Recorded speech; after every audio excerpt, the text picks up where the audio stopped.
You ever sit with yourself and realize half the pain you went through wasn't because of what happened, but because you ignored what it meant? You saw the signs, you heard the silence, you felt the shift, but you still stayed. This video isn't going to be filled with cliches. It's for the version of you that's been trying to love harder when you should have walked away sooner. Hi, I'm Shivani, and today let's talk about the harsh, emotional, non negotiable truths in love. The ones that don't just save your heart but restore your dignity. Rule number one: if it hurts them to hurt you, that's real love. When someone loves you deeply, truly, they won't be perfect, but hurting you will never sit easy on their heart. Their remorse will be loud. Their apology won't be performative, but it will be followed by real, visible change. If someone can sleep peacefully knowing that they hurt you, you are not in the soft place. You are in their comfort zone, and those are very different things. Hurting you will not just make them feel guilty, it will break them. Trust me, cruelty and love cannot coexist in the same person. And yet, we say that, oh, they didn't mean it, they had their own reasons, or they were just going through something.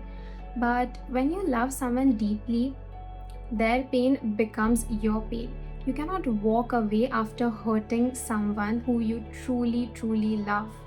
No one's perfect. Everyone makes mistake. But if someone is hurting you or doing some things that they know would hurt you later on, then trust me, they never respected you and they definitely never loved you. Rule number two: the crumbs after famine illusion. You see, the minimum feels like everything when you've had nothing before it. The good morning text, a plate of food, the bouquet of flowers, or planning a date or remembering your birthday, all bare minimum. It will feel like love when you had been given nothing before it. So that's basically deprivation tricking your nervous system. When you're starved, even crumbs feel like a meal. That's why healing is so important. Because you should not confuse the bare minimum with deep intentional love. You deserve a full meal, my girl, not just crumbs. Rule number three: respect is the realest form of intimacy. Forget the flowers or forget the morning texts. If someone cannot speak to you with respect, especially during anger or in your absence, nothing else matters. Respect is the line between passion and toxicity, between love and control. And when it's crossed repeatedly over and over again, even the most intense connection rots into resentment. It doesn't matter how long you've been with someone. If you have to keep reminding them constantly to respect you, your time, your emotions, and your boundaries, they definitely don't love you. You don't need a relationship where you're constantly begging to be treated like a human being. Love without respect is called possession, it's control. Actually, it's not love at all. You teach people how to treat you by what you allow, what you reinforce, and what you walk away from. Rule number four: the reverse effort rule. You know how people chase like crazy until they get someone, but once they have them, the effort vanishes. But real love works in reverse. You don't stop chasing or you don't stop trying or putting effort once you have them. In fact, you try harder. It becomes less about providing yourself and more about protecting what you built.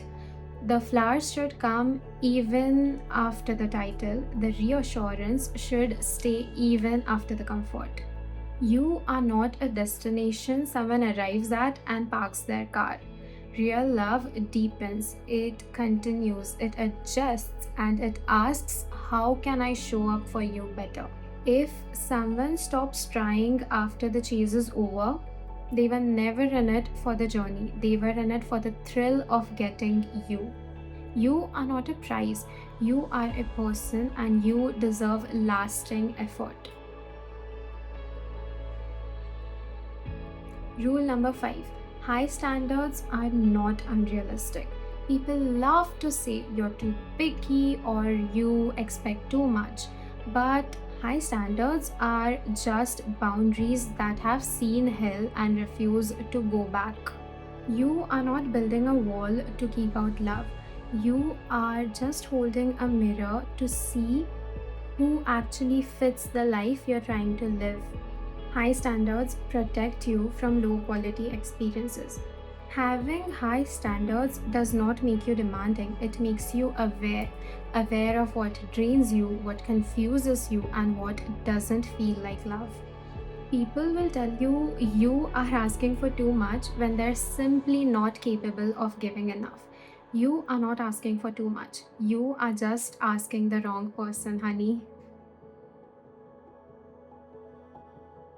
Rule number 6: the Soritis paradox, my favorite. So here's the concept: if you remove one grain of sand from a heap, it's still a heap of sand. Now remove another and another and another and keep going on. At what point did it stop being a heap? Hmm? Now apply that to people. One lie, one broken promise, or one moment of disrespect, one passive aggressive comment, one silent treatment.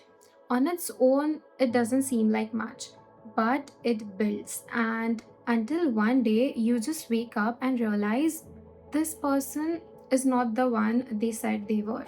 And even then, you cannot explain why you're hurt so much. But it was never about the one thing. It was actually death by 1,000 small cuts. And you will soon realize that you're not who you used to be around them. So the little things matter, they add up and they define everything. Rule number 7: the substitution effect. In the absence of affection, we'll take anything and call it love. You'll take inconsistency and call it mystery. You'll take emotional unavailability and call it depth. You will take vague words and build whole futures on them. But desperation can even make dysfunction look romantic. If someone only shows up when it's convenient for them, that's not real love. That's availability. And there's a difference. It's not that you're delusional, it's that humans always crave meaning. But remember this, that real love doesn't ask you to decode it, it can simply be felt. Rule number 8: if you are explaining basic decency, you're already losing. See, if you have to explain someone the basics of a relationship, like why ghosting hurts or why being ignored mid conflict is not right or why communication matters, then you're not educating them. In fact, they are manipulating you.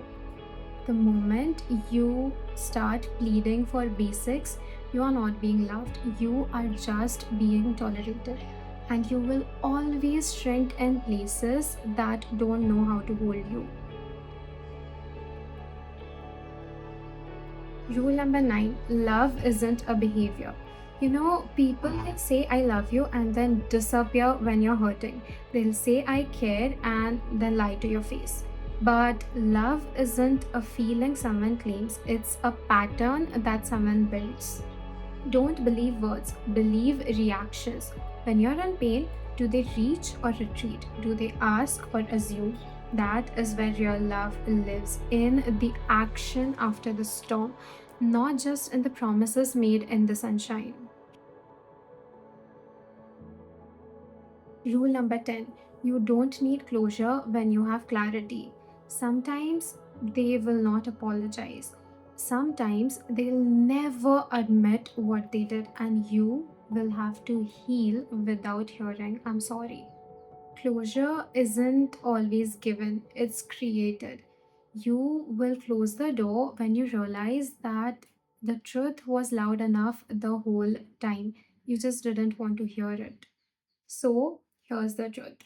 Most of us don't break because someone didn't love us. We break because we were trying to make love work in the places where it was never planted. You deserve love that feels like peace. And these rules, they are not just for relationships, they are also for the relationship that you built with yourself.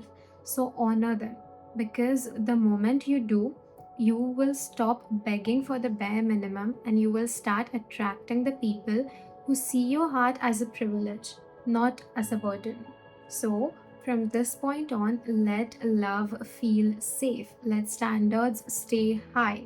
Let silence be your answer where you once begged to be heard. And that changes everything. So tell me in the comments below which rule reminded you of that one person or that one mistake you did. And also comment down that what rules you have for love now.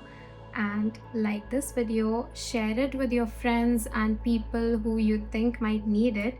And I'll see you very soon in my next video.